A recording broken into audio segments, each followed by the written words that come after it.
cette victoire donc de l'équipe de France en football. Les Bleus sont qualifiés pour l'Euro 2024. Ça y est, c'est officiel. Il n'y avait pas un grand mystère, il n'y avait pas un grand suspense. On sait qu'ils y seraient arrivés, mais c'est bien de le faire au bout de la 6e journée, finalement, de 2 buts inscrits. Un homme dans le match, c'est Kylian Mbappé, auteur d'un doublé. Alors, on commençait à s'en faire vraiment. Est-ce qu'on s'en faisait pour Kylian Mbappé? Mais il était muet depuis 4 matchs. Depuis le 19 septembre, il n'avait pas marqué. Comme souvent, il répond sur le terrain, Kylian Mbappé. Très souvent, c'est quand on l'attend au tournant qu'il répond présent, et une fois de plus, il a été au rendez-vous ce soir. C'est vrai que c'était pas un match génial de la part de Kylian Mbappé, mais par contre dans les derniers gestes, il a eu la patte encore une fois de plus pour sauver l'équipe de France. Ça a été le détonateur offensif. Comme très souvent, alors c'est vrai qu'on pouvait en attendre beaucoup plus de lui sur ces dernières semaines, notamment en Ligue des Champions avec le Paris Saint-Germain, mais une fois de plus, rendez-vous de très haut niveau avec l'équipe de France. On sait que Didier Deschamps apporte une grande importance à tout ça, et il a répondu présent et a permis aux Bleus de s'imposer. Pourquoi les autres ils marquent pas? Pourquoi il n'y a que lui qui marque? Ça, c'est une bonne question. C'est une très bonne question. Je pense que déjà... c'est le fer de lance de cette équipe. On fait un petit peu tout pour qu'il soit mis en avant. C'est lui qui prend les décisions importantes en dehors et sur le terrain. Et pour le coup, c'est lui qui tente le plus. Donc, on a quand même Kingsley Coman, 5 buts. Alors Kolo Muani et Thuram, 1 but. Ils ont moins de sélection, évidemment.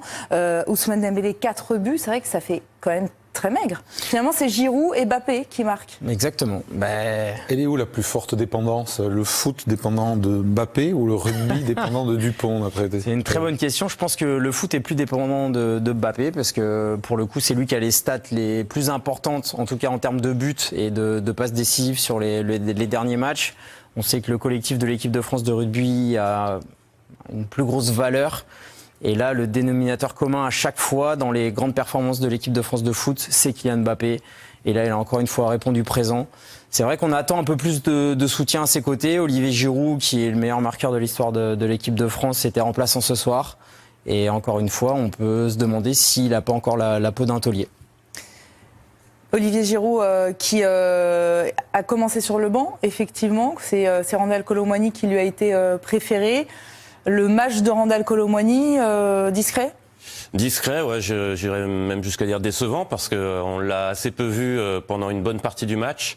Il a été décalé sur le côté lorsque Giroud est entré à la place de Kingsley Coman, mais on attend plus de Randal Kolo Muani. Visiblement, Didier Deschamps lui fait confiance pour prendre la suite d'Olivier Giroud. Peut-être que c'est dans la perspective de l'Euro qu'il a envie de donner du temps de jeu et des matchs importants à Kolo Muani. Le problème, c'est que Kolo Muani, il a du mal à marquer les matchs de son empreinte depuis qu'il est en équipe de France, depuis qu'il est titulaire, depuis qu'il a ce statut.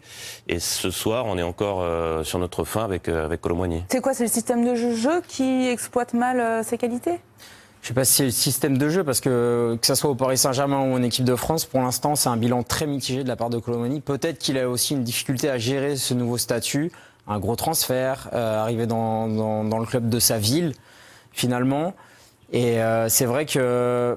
On sait que Kolo Muani, il est très fort quand il y a des espaces. En Bundesliga, il y a un système de jeu qui est différent, avec beaucoup plus d'espace à sa portée. Il les dévore généralement, passeur décisif, buteur. Et c'est vrai que ce soit avec le PSG qui a une grosse possession, ou ce soit avec l'équipe de France, on a du mal à le trouver. Alors à la Coupe du Monde, il a brillé par ses entrées, mais il a du mal vraiment à s'imposer en tant que un vrai titulaire au sein de cette équipe. Ce soir, il est même jamais en position de marquer, quoi. Ouais. Il n'a pas d'occasion, ce qui est plus inquiétant pour un avant-centre. C'est pas Kylian Mbappé aussi, finalement, par son efficacité, par son leadership, qui fait un petit peu d'ombre aussi au reste de l'équipe? Ça devrait pas. Pour le match de ce soir, Mbappé, il invente le deuxième but, qui est même pas une occasion. Le premier, c'est lui qui est en position d'avant-centre, peut-être à la place de Kolo Muani sur l'action. Il fait une transversale. Il aurait pu avoir un triplé. Ouais, il fait transversal en plus. Pareil, sur un geste qu'il invente, c'est pas une occasion construite de l'attaque française. Non, ce qui est plus inquiétant pour Kolo Muani, c'est qu'il n'est pas à la conclusion des mouvements, et que finalement, il y a assez peu de mouvements offensifs qui vont jusqu'au bout. Alors 42 buts pour Kylian Mbappé en sélection, 42 buts en 72 sélections. Il dépasse Michel Platini tout simplement, qui donc lui avait 41 buts en 72 sélections. C'est pareil, autre statistique, ça fait 34 buts en compétition officielle, c'est-à-dire hors match amical. Il est le nouveau recordman de l'équipe de France, à égalité avec Thierry Henry.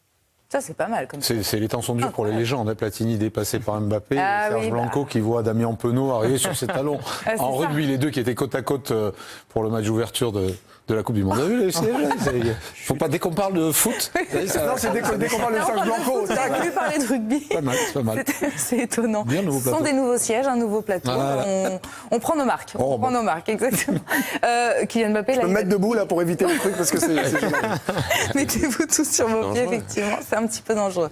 Il va tous les manger, hein, ces records. Ça paraît évident. C'est une fatalité. Évidemment qu'il va le faire. Maintenant, c'est la précocité à laquelle il va l'atteindre qui va être intéressante. Maintenant, on n'a aucun doute sur le fait qu'il batte tous les records. Il est né pour ça quelque part. Il le dit depuis de nombreuses années. C'est son objectif, battre tous les records. Donc il est bien parti. En tout cas, il s'en donne les moyens encore aujourd'hui avec une belle performance, même si c'est pas toujours exceptionnel. C'est vrai, l'équipe de France a un jeu plutôt moyen, mais en tout cas en termes d'efficacité, ça reste le plus important quand on fait les comptes. Et donc l'équipe de France et Kylian Mbappé encore brillé ce soir, et c'est le plus important pour nous. La seule petite ombre au tableau, allez, c'est ce but qui a été encaissé en seconde période, en fin de rencontre. On restait sur 5 clean sheets dans cette campagne européenne. Il faut le rappeler, on voulait le sans faute à tout prix.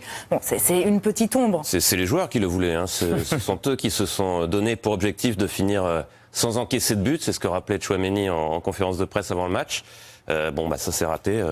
Manifestement, après sur le match, il y a eu beaucoup charnière d'occasions centrale concédées finalement. inédite, ça a donné quoi? C'était pas si mal. Charnière centrale inédite avec deux joueurs qui ne jouent pas. L'un n'est plus titulaire à Liverpool, l'autre joue arrière gauche au PSG, donc c'était pas forcément évident. Mais Konaté, Lucas Hernandez. Voilà, eux s'en sont plutôt bien sortis, même si je trouve que l'équipe de France a concédé pas mal de situations contre une équipe des Pays-Bas qui était pourtant diminuée.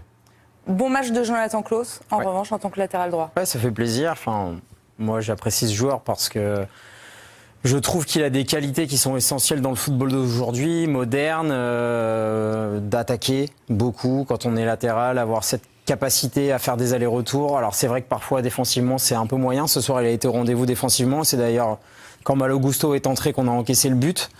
Et puis il a été performant offensivement avec ce très bon centre pour Kylian Mbappé à la 7e minute. Donc un match intéressant. Lui qui n'était pas revenu depuis un petit moment, ça lui permet de marquer des points dans l'esprit de Didier Deschamps.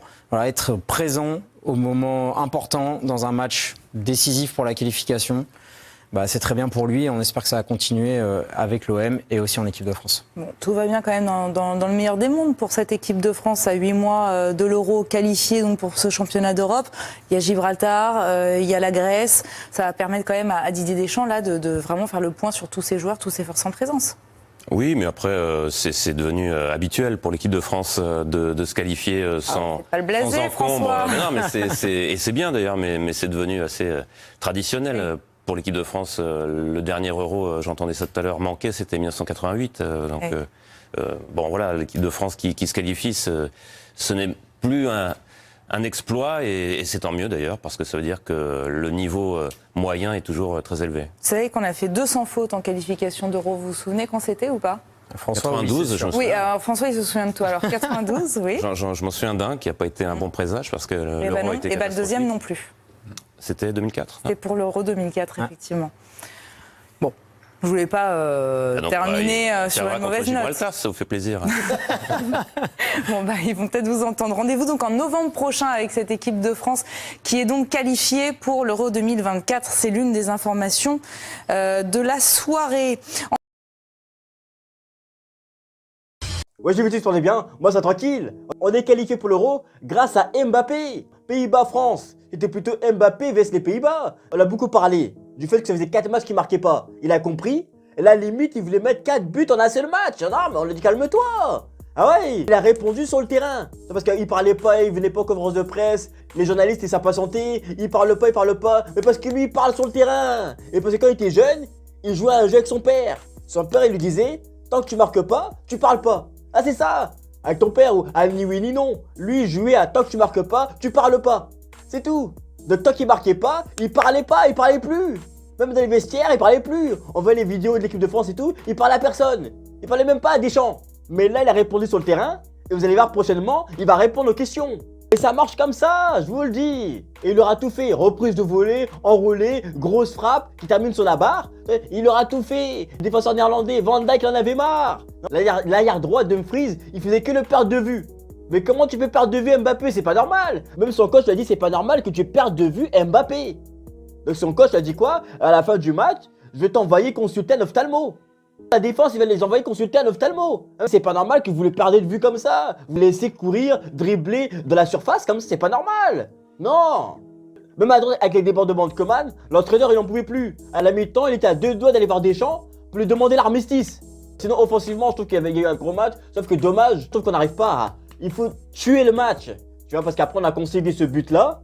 Après, je pense que c'était le premier match de la charnière Hernandez-Konaté. Côté de lui, il joue avec son frère jumeau, oui. Mais à droite, il y a son frère de sélection.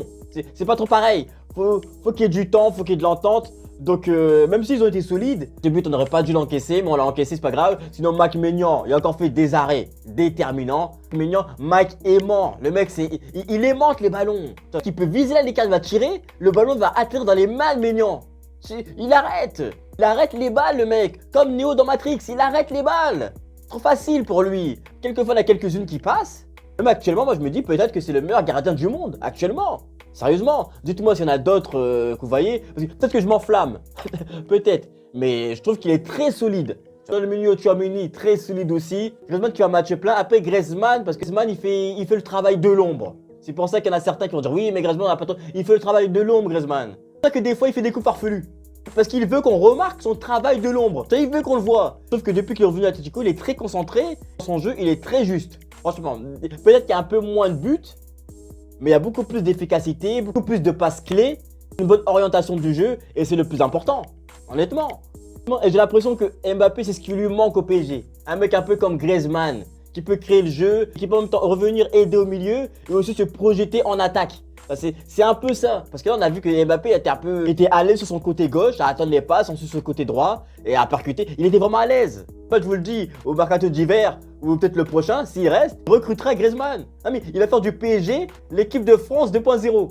Je vous le dis. Et sinon, le plus important, c'est la qualification pour l'Euro en Allemagne. C'est ça le plus important. Donc, dites-moi ce que vous pensez dans les commentaires du match de Mbappé, de Griezmann, de l'équipe. Dites-moi tout ça dans les commentaires, et on se capte plus tard.